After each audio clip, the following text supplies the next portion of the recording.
Assalamualaikum warahmatullahi wabarakatuh. Di sini saya akan menjelaskan materi tentang sejarah perkembangan dakwah di Indonesia yang meliputi penyebaran dakwah di Indonesia, bagaimana masuknya dakwah di Indonesia, dan bagaimana perkembangan dakwah di Indonesia, dan bagaimana dakwah didapat diterima di Indonesia. Tapi sebelum kita memasuki materi, marilah kita berdoa dengan mengucapkan Ummul Kitab. A'udzu billahi minasyaitonir rajim. Bismillahirrahmanirrahim. Alhamdulillahi rabbil alamin arrahmanir rahim maliki yaumiddin. Iyyaka na'budu wa iyyaka nasta'in. Ihdinas shiratal mustaqim. Shiratal ladzina an'amta 'alaihim ghairil maghdubi 'alaihim waladdallin. Rabbitu billahi rabba wa bil islami dina wa bi muhammadin nabiyya wa rasula. Rabbi zidni ilma warzuqni fahma. Amin ya rabbal alamin. Rabbi shrahli sadri wa yassirli amri wahlul 'uqdatam min lisani yafqahu qawli. Rabbi ighfirli wa liwalidayya warhamhuma kama rabbayani shaghira. Walil jami'il mu'minina wal mu'minat wal muslimina wal muslimat al ahya'i minhum man anwat wa atubu ilaik. Rabbana atina fid dunya hasanah wa fil akhirati hasanah wa qina adzabannar. Wa sallallahu ala Muhammad wa ala alihi wa sahbihi ajmain walhamdulillahi rabbil alamin. Baiklah, selanjutnya kita akan langsung ke materi sejarah perkembangan dakwah di Indonesia.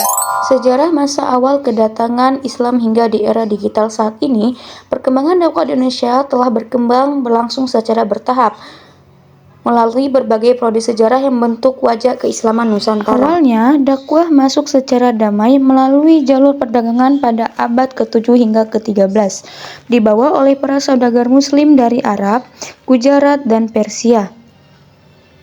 Metode dakwah pada masa ini sangat luas dilakukan lewat interaksi sosial, pernikahan, dan etika berdagang yang jujur, sehingga masyarakat lokal menerima ajaran Islam secara sukarela tanpa paksaan. Dakwah pada periode ini berjalan secara alami dan tidak terstruktur, menyatu dalam kehidupan sehari-hari. Memasuki abad ke-15, peran Wali Songo menjadi tonggak penting dalam penyebaran Islam, terutama di tanah Jawa. Para wali menggunakan pendekatan budaya lokal yang cerdas seperti seni tembang, pertunjukan wayang kulit, dan arsitektur masjid yang unik. Kepiawaian mereka mengakulturasi ajaran Islam dengan adat istiadat setempat, membuat proses Islamisasi berjalan cepat dan diterima secara luas. Pada masa inilah dakwah mulai melembaga melalui pendirian pesantren yang tidak hanya menjadi pusat pendidikan agama, tetapi juga pusat kegiatan sosial dan penyebaran ilmu pengetahuan. Dakwah semakin menguat seiring berdirinya kerajaan-kerajaan Islam seperti Samudra Pasai, Demak, Aceh, Darussalam, dan Makassar. Pada masa ini, dakwah didukung oleh kekuatan politik dan institusi keagamaan resmi. Para ulama, qadhi, dan mubalik di lingkungan istana berperan besar dalam menyebarkan agama Islam melalui penerapan hukum syariah, pendidikan formal, serta pengembangan tradisi keilmuan. Dakwah tidak lagi hanya menyentuh aspek akidah, melainkan juga meramal tatanan sosial, ekonomi, dan pemerintahan, menjadikan Islam sebagai identitas yang melekat di berbagai wilayah Nusantara meskipun menjadi tekanan pada masa kolonial. Semangat dakwah tidak pernah padam. Perlawanan tokoh-tokoh ulama seperti Pangeran Diponorogo dan Kiai Hasyim Asy'ari membuktikan bahwa dakwah juga menjadi motor perjuangan kemerdekaan dan keadilan. Pesantren pun bertransformasi menjadi benteng pertahanan nilai-nilai Islam sekaligus pusat pergerakan nasional yang membangkitkan semangat perlawanan terhadap penjajah. Setelah kemerdekaan, dakwah memasuki babak modernisasi melalui organisasi-organisasi Islam seperti Nahdlatul Ulama, Muhammadiyah, dan lainnya. Dakwah tidak lagi terbatas pada metode tradisional, tetapi juga merambah sekolah formal, radio, majelis taklim, hingga lembaga sosial yang memberdayakan masyarakat. Fokus dakwah modern ini mencakup pembinaan akhlak, peningkatan kualitas pendidikan, kesehatan, serta penguatan ekonomi umat.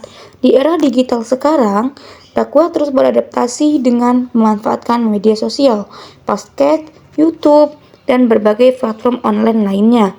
Pendekatan ini menunjukkan pesan-pesan keislaman menjangkau audiens yang lebih luas dan beragam.